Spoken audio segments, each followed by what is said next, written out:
Hello and welcome to the Pilgrim Way.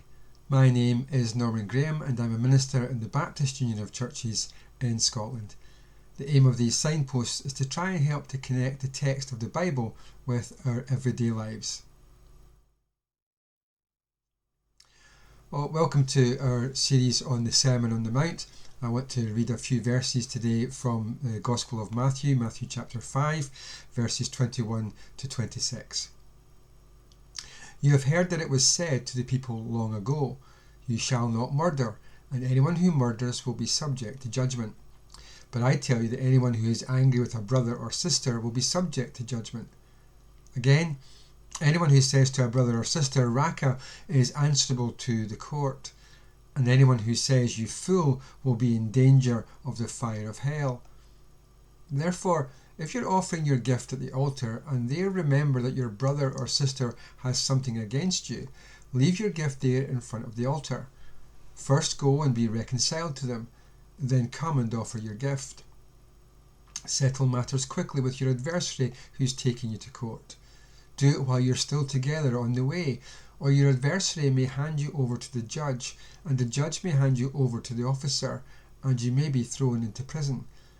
Truly I tell you, you will not get out until you have paid the last penny.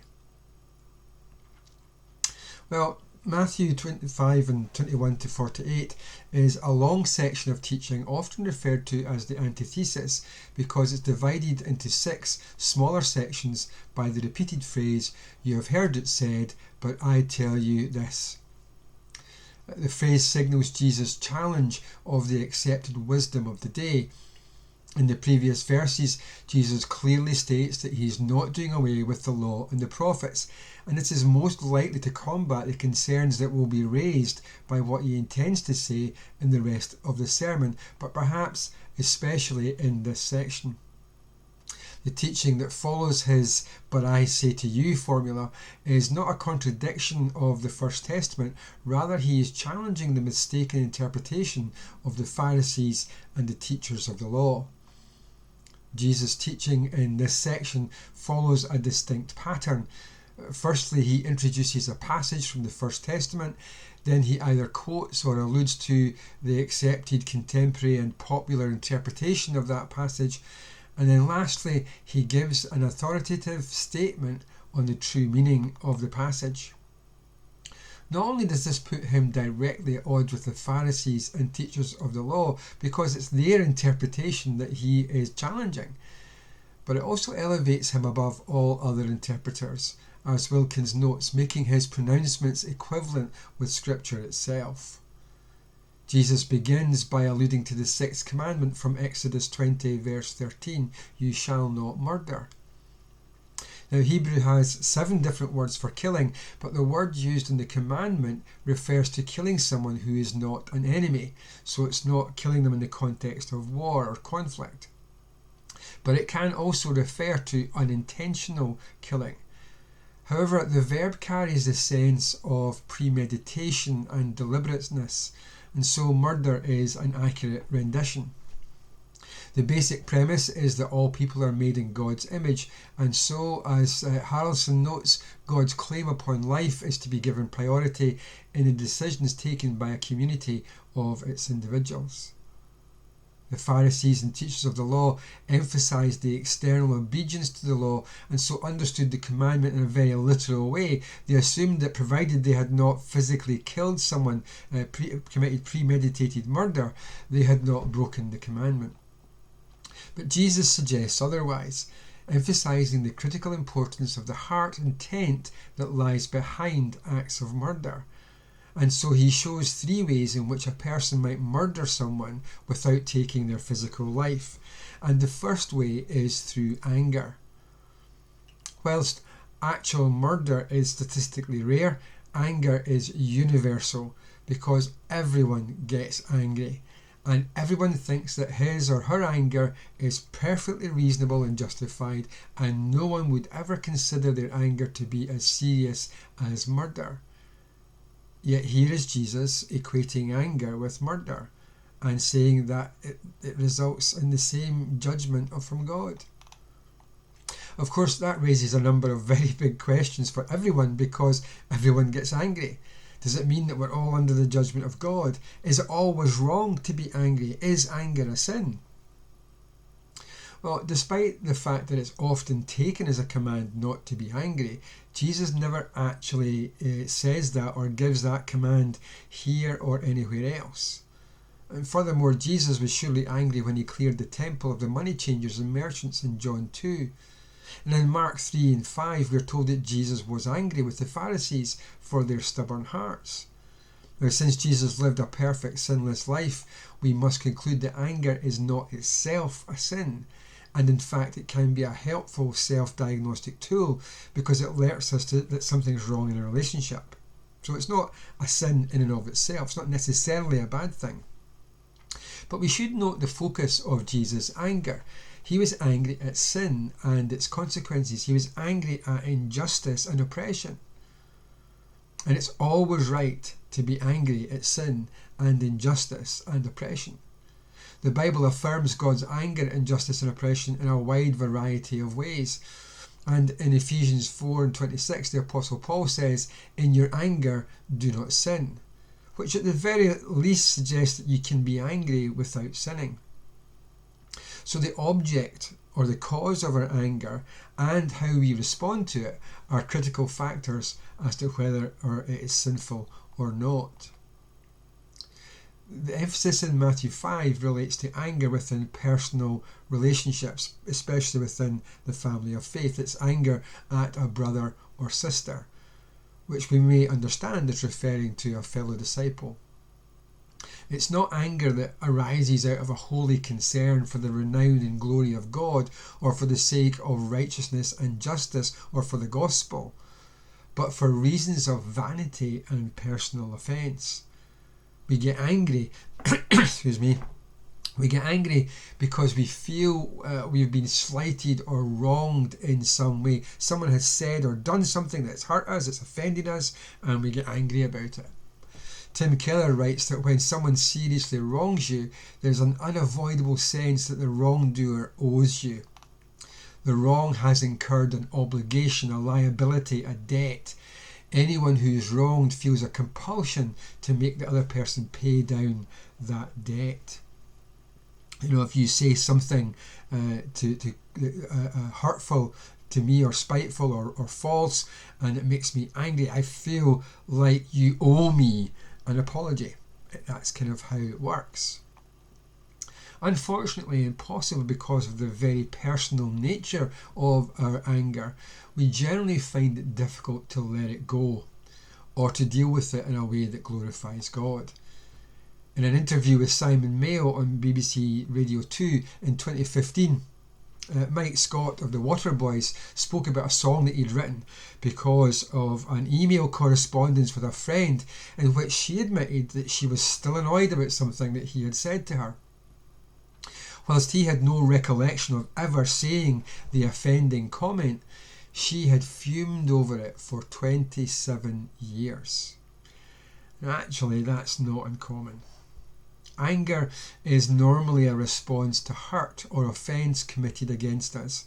And whilst we might want to fume over it, the consequences of doing so are terrible. If we hold on to our anger, we place ourselves in grave danger.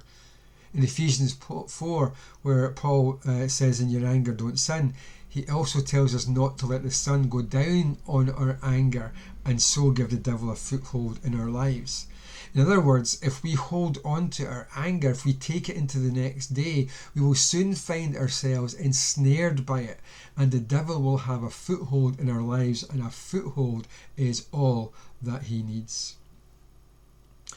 The second way we can murder someone without actually taking their life is what at first glance appears to be harmless name calling.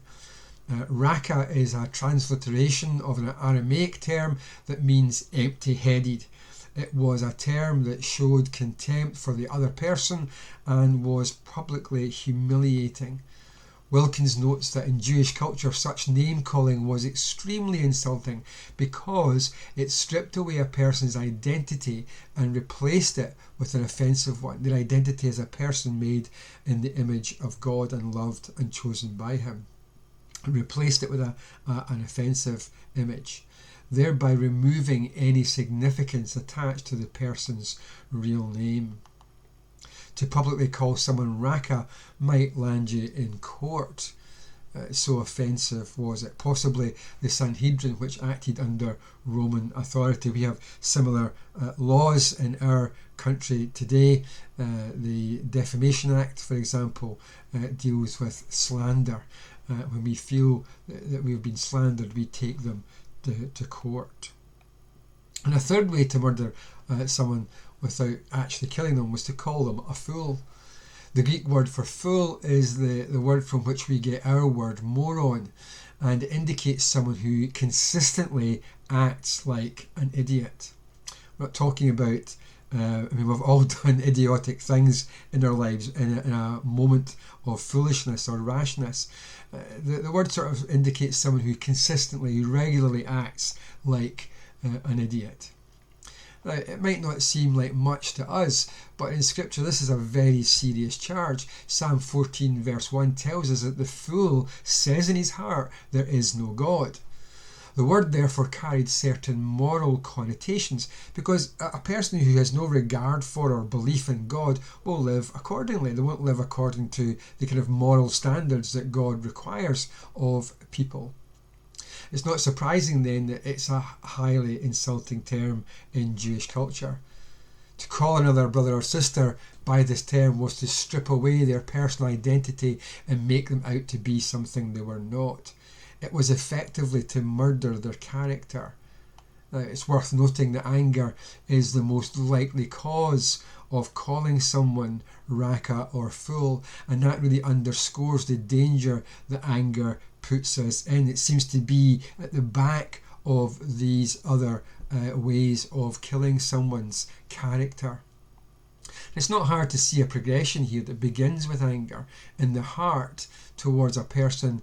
That anger is then expressed in contempt, which leads to even more serious slander, and the culmination of all these things together is a kind of murder, a destroying of the person that stops short of the physical act, although sometimes it doesn't stop short of that, does it? Sometimes it carries on to actual murder.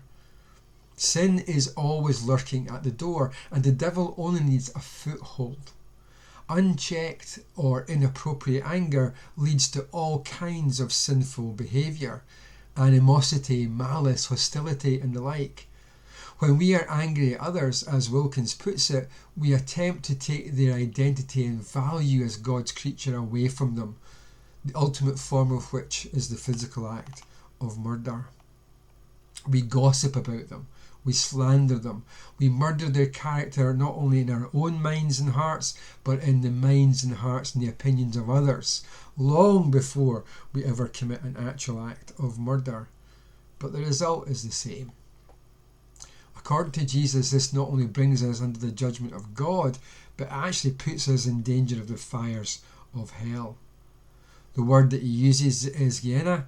It translates the Aramaic form of the Hebrew for Valley of the Son of Hinnom, which was located southwest of Jerusalem. It was there that Ahaz and Manasseh sacrificed their sons to the god Molech. Later the valley was used to burn refuse from the city, and so the constant burning made the valley an appropriate reference to fires of punishment. Jewish apocalyptic writers began to refer to the valley as the entrance of hell, and later as hell itself. And by the 1st century the term was used to indicate the state of final punishment. It's a pretty serious charge that Jesus is making here. That to behave in this way towards a brother or sister is to put ourselves in danger of that fire of hell, of final punishment. So it's reassuring that Jesus also provides an antidote to these heart attitudes that lead to sinful behaviour and put us in danger of hell itself. The antidote is reconciliation, and Jesus illustrates this with 2 examples. The first example relates to worship, and we're advised, upon realising that a brother or sister has something against us, we are to leave our gift at the altar and go and be reconciled to them before making our offering. Now, it has often been assumed that this teaches that God will not accept our worship if we're not in a right relationship with one another. But that's not actually what it says. The point that is made in Scripture elsewhere, though, is, for example, in Psalm 66:18, if I cherished sin in my heart, the Lord would not have listened. So the principle is maybe correct, but that's not what it says here. Bonhoeffer is uncompromising on this point. He writes that contempt for others makes worship dishonest and deprives it of any divine promise. Jesus' illustration naturally brings to mind the first murder in Genesis 4 and 3-7. Glenn Stassen comments on that. It's a story about the problem of Cain's anger at his brother Abel, anger that leads him to murder his brother. Cain is bringing his sacrifice to the altar. In his anger at his brother, he wants to dominate him, to rise above him and kill him. And God warns Cain about the danger of remaining in anger and tells him he can master it and do well. Just as God warned Cain, Jesus warns realistically about the danger that comes from remaining in anger. Jesus now tells us what God means when he says do well and master it. It means go first and be reconciled with your brother and then come and offer your gift. Michael Wilkins makes the very important point that Jesus is dealing with occasions here when his disciples have offended another person, not when they have been offended. Reconciliation is the responsibility of the one who has wronged someone else though a reciprocal attitude is understood. It's the person who is bringing their offering in worship who realises that they have offended someone, that they have to set aside. Someone has something against them because they've offended them. So they have to set aside their offering and go and be reconciled. The onus there is on the person who has caused the offence. The second example uses the common practice of imprisoning someone for an unpaid debt. Again, the point here is not that we should not avail ourselves of due legal process, but rather that we should do what we can to make amends before it gets to that, and that we should do it quickly. The phrase translated as settle matters quickly is literally make friends quickly. Being imprisoned until the debt is paid is effectively a life sentence because the person would be unable to earn any money to pay the debt. And I think maybe I'm stretching it a little bit too far, but I think actually it's right. There's a hint of a suggestion here that unresolved anger imprisons us in a prison of our own making, one from which there is no escape as long as we leave that anger unresolved. Archbishop Desmond Tutu, who initiated the Truth and Reconciliation process in South Africa, who really knew a lot about anger and reconciliation, he writes that the only way to experience healing and peace is to forgive. Until we can forgive, we remain locked in our pain and locked out of the possibility of experiencing healing and freedom, locked out of the possibility of being at peace. Without forgiveness, we remain tethered to the person who harmed us. We are bound with chains of bitterness, tied together, trapped.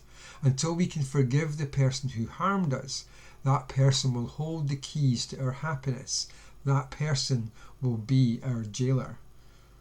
In his recent book on forgiveness, Tim Keller has written that it is possible to inwardly forgive without being able to reconcile with the offending party. Reconciliation takes that willingness on the offending party to be reconciled. Jesus deepens our understanding of the law's command, do not murder, by showing us that it cannot be obeyed simply by avoiding a legal definition of murder, of homicide.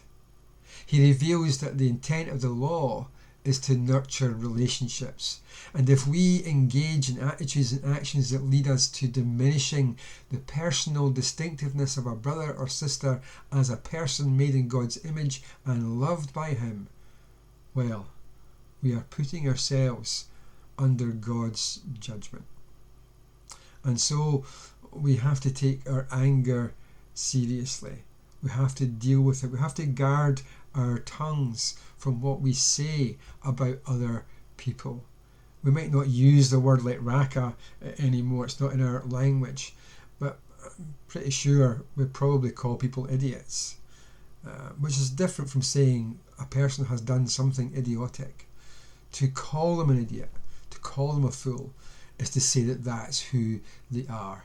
But God says that they are a person made in His image, that He loves, and someone for whom Christ died. So let's take Jesus' words seriously here, because the consequences of not taking them seriously are very serious indeed. Thanks for listening.